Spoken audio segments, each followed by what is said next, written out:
పచ్చిక గల చోట్లను ఆయన నన్ను పరుండజేయుచున్నాడు.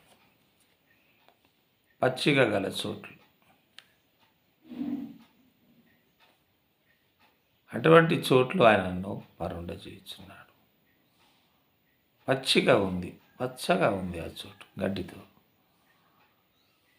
మంచి వాతావరణం ఉంది. అటువంటి పచ్చిగల చోట్లు గల వాతావరణంలో ఆయన నన్ను పరుండజేస్తున్నాడు. దావీదు రాజు తరవబడుతున్నాడు. తన కుమారుడే ఆయనను తరుముతున్నాడు చంపడానికి, సౌలు.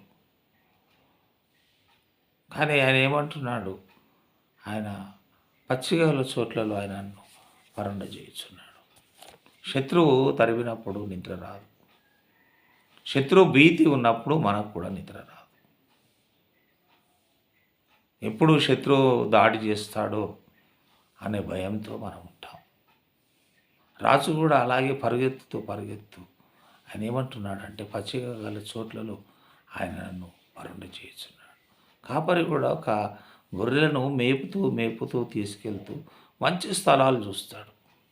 ఎక్కడ మరి గొర్రెలు చక్కగా మంచిగా నిద్రపోవాలి, ఎక్కడ పచ్చికలు ఉన్నాయి, పచ్చిక బయళ్ళు ఉన్నాయి, అటువంటి స్థలాన్ని ఆయన ఏర్పాటు చేసి గొర్రెలు పడుకోవడానికి, విశ్రాంతి తీసుకోవడానికి అటువంటి స్థలాలను వాడు తీసుకెళ్ళి వాటిని పరుండ చేస్తాడు. కాపరి, గొర్రెల కాపరి. మరి దేవుని గురించి ఏమంటున్నాడు దావీదు భక్తుడు?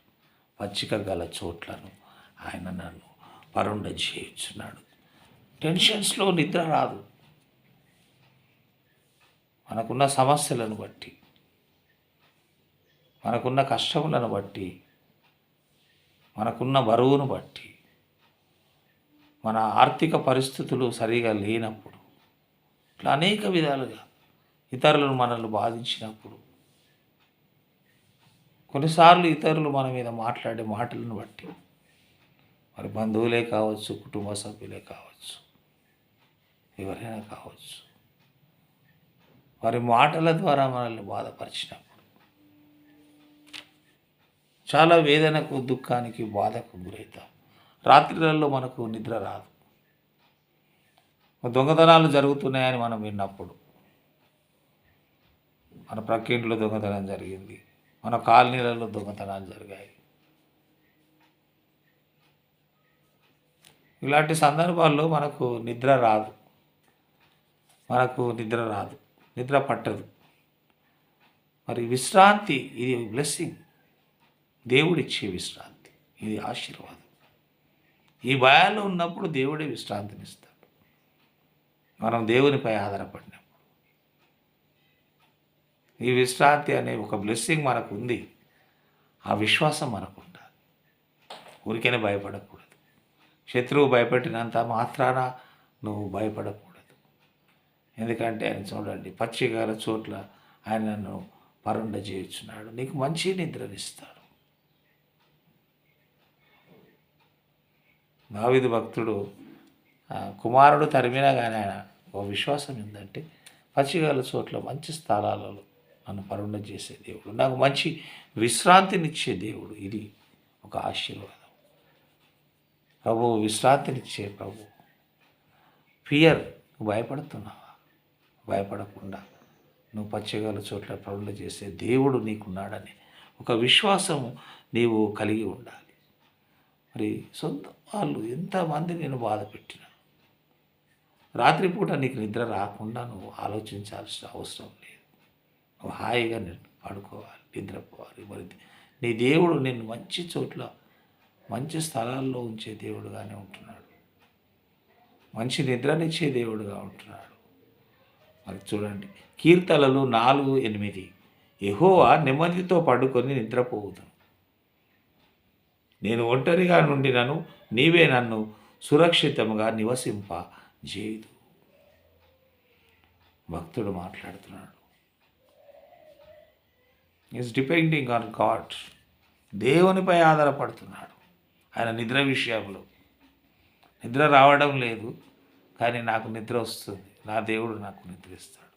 దేవునితో చెప్తున్నాడు, నువ్వు నాకున్నావు దేవా, నువ్వు నాతో ఉన్నావు, కాబట్టి నేను నెమ్మదితో పడుకొని నిద్రపోదు. కొన్నిసార్లు మనం అంటాం, చాలాసార్లు మంచి మంచిగా పడుకున్నాం, మంచిగా నిద్రపోయాం. ఈ రాత్రి నాకు మంచి నిద్ర పట్టింది. గత రాత్రి నిద్ర పట్టలేదు. గత కొన్ని రోజులుగా నేను నిద్రపోలేదు. నిద్రతో లేమితో నేను చాలా బాధపడ్డాను. చాలా టెన్షన్స్లో ఉన్నాను, ఆలోచనలో ఉన్నాను. నాకు నిద్ర రాలేదు. కానీ ఈరోజు నేను మంచిగా పడుకున్నాను, మంచి నిద్ర వచ్చింది, మంచి దేవుని వాగ్దానం నాకు వచ్చింది. కొంతమంది వాగ్దానాల గురించి మాట్లాడుతుంటారు. దేవుడు మంచి వాగ్దానం చేసి ఇచ్చాడు నాకు. ఇంకా నాకు ఏం టెన్షన్స్ లేవు. అందుకే ఆయన అంటున్నాడు, యెహోవా అని దేవునితో మాట్లాడుతూ దేవుని చెప్తున్నాడు, నెమ్మదితో పడుకొని నిద్రపోదును తండ్రి అంటున్నాడు. నిద్రపోదును, నేను ఒంటరిగా ఉన్నాను, నీవే నన్ను సురక్షితంగా నేను ఒంటరిగా ఉన్నాను, ఒంటరిగా పడుకున్నాను, ఎవరు లేరు. కొంతమంది పెద్ద మనుషులు కూడా ఎవ్వరు ఉండరు పాపం. వారు వారి గృహాల్లో ఒంటరిగా ఉంటారు. చాలామంది ఒంటరిగా ఉండే వాళ్ళు ఉన్నారు. పెద్దలు దాదాపు 80 years వాళ్ళు కూడా ఒంటరిగా నిద్రపోయేవారు ఉంటారు. వారి యొక్క పిల్లలు ఎక్కడెక్కడ దూర ప్రాంతంలో ఉంటారు. వీరు ఒంటరిగా నివసిస్తుంటారు వారి గృహాలలో. వారు ఒంటరిగా నిద్రపోతుంటారు. మరి భక్తుడు అంటున్నాడు, చూడండి నేను ఒంటరిగా నుండి నీవే నన్ను సురక్షితంగా నివసింపజేసేది. నేను ఒంటరిగా ఉన్నా, నేను ఒంటరి వాడనైనా, నా ముందు ఎవరు నా వెనుక ఎవరు లేకపోయినా నన్ను సురక్షితంగా కాపాడేది నీవే. చాలా సందర్భాల్లో ఒంటరిగా ఉన్నప్పుడు భయపడాల్సిన అవసరం లేదు. ఒంటరిగా ఉండే టైం వస్తుంది. ఒంటరిగా ఉండే పరిస్థితులు వస్తాయి. ఒంటరి వాడనని నీవు ఎప్పుడు అనుకోకూడదు. దేవుడు ఉన్నాడు. చూడండి భక్తుని యొక్క విశ్వాసం. నేను ఒంటరిగా నేను ఉండినను నీవే నన్ను సురక్షితంగా నివసింప చేయుదు. అవును, దేవుడే సురక్షితంగా నివసింపే దేవుడుగా ఉంటున్నాడు. చూడండి యెహెజ్కేలు గ్రంథము 34వ అధ్యాయము 20, 21, 22. కాబట్టి ప్రభువైన యెహోవా ఈ మాట సెలవిస్తున్నాడు, ఇదిగో నేను క్రొవ్విన గొర్రెలకును చిక్కిపోయిన గొర్రెలకును మధ్య భేదము కనుగొని తీర్పు తీర్చుదును. ఈ క్రొవ్విన గొర్రెలు ఏం చేస్తాయంటే మందలో ఉన్నప్పుడు చిక్కిపోయిన గొర్రెల మీద దాడి చేస్తుంటాయి. వాటికి పొడుస్తుంటాయి. ఈ క్రొవ్విన దూడలు క్రొవ్విన గొర్రెలు చిక్కిపోయిన గొర్రెల మీద దాడి. మనుషులు కూడా అంతే. బలవంతులు ఎప్పుడు బలహీనుల మీద దాడి చేసేవారిగా ఉంటారు. బలవంతులు బలహీనుల మీద దాడి చేసేవారుగా ఉంటారు. బలహీనులను దోచుకునేవారుగా ఉంటారు.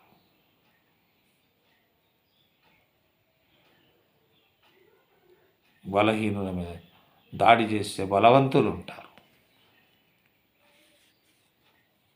ఆయన అంటున్నాడు, ప్రభువైన యెహోవా సెలవిచ్చినదేమనగా, నేను క్రొవ్విన గొర్రెలకును చిక్కిపోయిన గొర్రెలకును మధ్య భేదము కనుగొనేది దేవుడే, తీర్పు తీర్చేది దేవుడే.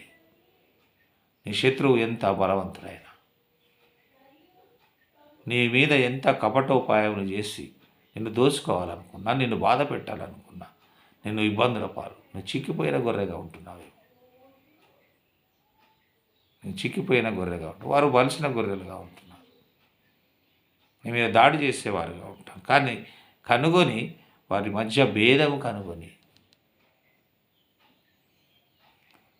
భేదాలు కనుగొనేది మనం కాదు. మనం భేదాలు కనుగొని కామెంట్ చేస్తుంటాం, ఒకరి మీద ఒకరికి మాట్లాడుతుంటాం. కానీ భేదము కనుగొనేది దేవుడే. కనుగొని తీర్పు తీర్చును. మీరు భుజముతోనూ ప్రక్కతోనూ కొమ్ములతోనూ రోగము గల వాటన్నిటినీ పొడిచి కొట్టేదారు. చిక్కిపోయిన అనారోగ్యంతో ఉన్న వాటిని ఏం చేస్తారంటే, మనం బలహీనులను వీళ్ళు ప్రక్కకు త్రోసి బలవంతంగా త్రోసిస్తారు. త్రోసి వారి బలమైన భుజాలతో మరి వాటిని పొడి చేతలు నెట్టేస్తుంటారు, పొడి చేస్తుంటారు. గొర్రెలు కూడా వాడి మందలో చిక్కిపోయిన గొర్రెల మీద ఈ బలిసిన క్రొవ్విన గొర్రెలు దాడి చేస్తుంటాయి. మరి దేవుడు అంటున్నాడు, నా గొర్రెలు ఇక దోపుడు కాకుండా గొర్రెలకును మధ్య తీర్పు తీర్చి వాటిని రక్షించారు. నా గొర్రెలు దోపుడు కాకుండా కాపరిగా దేవుడు మాట్లాడుతున్నాడు. కాపరిగా దేవుడు తన గొర్రెల గురించి ఆయన మాట్లాడుతున్నాడు. నా గొర్రెలు ఇక దోపిడి కాకుండా, ఇప్పటిదాకా దోపిడి అయినా ఏమో, కానీ ఇక దోపిడి కాకుండా మరి గొర్రెలకు మధ్య తీర్పు తీర్చి వాటిని నేను రక్షించాను. యెహోవా నా కాపరి, నాకు లేమి కలదు. పచ్చిక గల చోట్లను ఆయన నన్ను పరుండజేయుచున్నాడు. అవును, దేవుడు పచ్చిక గల చోట్ల నిన్ను పరుండజేసే దేవుడుగా ఉంటాడు. నీవు భయపడకూడదు, నా భయపడకూడదు. మరి ఫ్రిక్షన్, ర్యాపిడి, నీకు ఏదైనా ర్యాపిడి ఇతరుల వల్ల కలిగిందా? మరి నిద్ర లేకుండా నిన్ను చేస్తున్నారా? నేను పడుకోకుండా చేస్తున్నారా? మరి ఆయన అంటున్నాడు, నేను తీర్పు తీరుస్తాను. గొర్రెలకును చిక్కిపోయిన గొర్రెల మీద క్రొవ్వు పట్టినప్పుడు గొర్రెలు దాడి చేస్తుంటాయి. అలాగే మనుషులను కూడా అది చేస్తుంటారు. దేవుడు మాట్లాడుతున్నాడు, నేనే తీర్పు తీరుస్తాను. వాటి దోపుడు కాకుండా గొర్రెల కొరకు మంచి తీర్పు తీర్చి వాటిని రక్షించే దేవుడు మనకున్నాడు. అవును, సాతాను శోధనలో పడేసి నీ భక్తిని, విశ్వాసాన్ని పాడు చేయాలనే ఉద్దేశంతో శోధకుడు కూడా నీ మీద దాడి చేస్తుంటాడు. నేను శోధనలో పడేయాలని చూస్తుంటాడు. అటువంటి ఆలోచనలు కలిగి ఉంటాడు. కానీ గొర్రెల గొప్ప కాపరి అయిన యేసుక్రీస్తు ప్రభువు వారు మనకున్నాడు. ఆయన్నే మనం రక్షించే దేవుడుగా, కాపాడే దేవుడుగా ఉంటాడు. నీ భయంలో ఉన్నావా? భయం నుండి నీకు విడుదలను కలిగించి దేవుడుగా ఉంటున్నాడు. నీకు మంచి విశ్రాంతినిచ్చే దేవుడుగా నీ దేవుడు ఉంటున్నాడు. అటువంటి కృప దేవుడు మనకు అనుగ్రహించునుగాక. ఆమేన్.